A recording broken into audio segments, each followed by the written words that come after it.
The Mirror's Song. In a village, tucked away from the world, there was an old, forgotten estate. Ivy crawled over its walls, choking the life out of what once stood proud.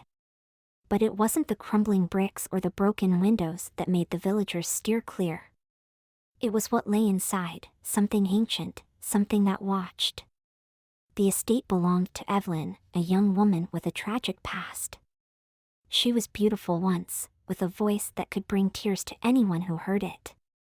But her sorrow was rooted deep, bound to a mirror that hung in her room, a mirror that had been passed down through her family for generations. No one knew where the mirror came from, but legends whispered that it was cursed. It had an odd, silvery surface, unlike any other. The frame was adorned with intricate carvings of twisted vines and delicate flowers. But the longer you stared at it, the more those carvings seemed to shift, like they were alive. Evelyn's mother had warned her never to sing in front of the mirror, for it was said to steal the voice of any who dared to. But Evelyn, heartbroken and yearning for comfort after the death of her beloved, did not heed the warning. One night, after a particularly long and tearful evening, she sat in front of the mirror and sang. Her voice, soft and filled with pain, drifted into the room, echoing off the walls. And as the last note left her lips, something happened. The reflection in the mirror blinked. Evelyn gasped, pulling away, but it was too late. Her reflection, her other self, was staring back at her, smiling. The smile was wrong, too wide, too cold.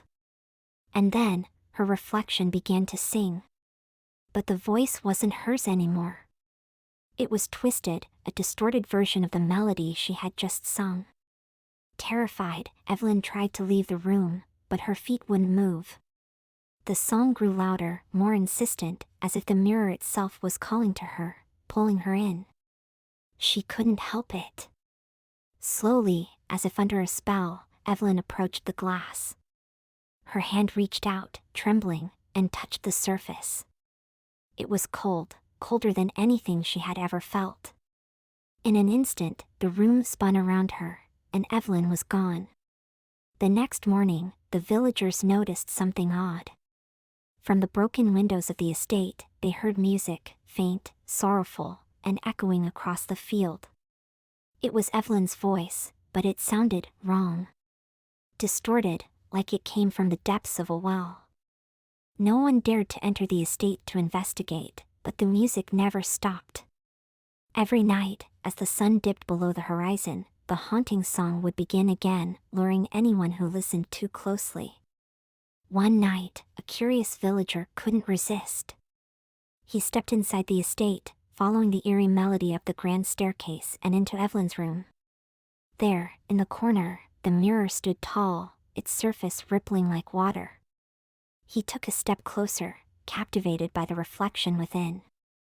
It wasn't his reflection. The figure in the mirror smiled, and its eyes, dark and hollow, stared deep into his soul.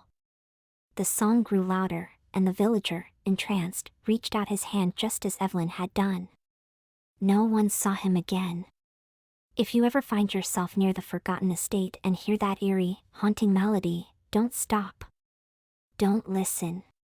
Because you may catch a glimpse of your reflection in a window, a puddle, or even in your own shadow. And that reflection? That reflection won't be you.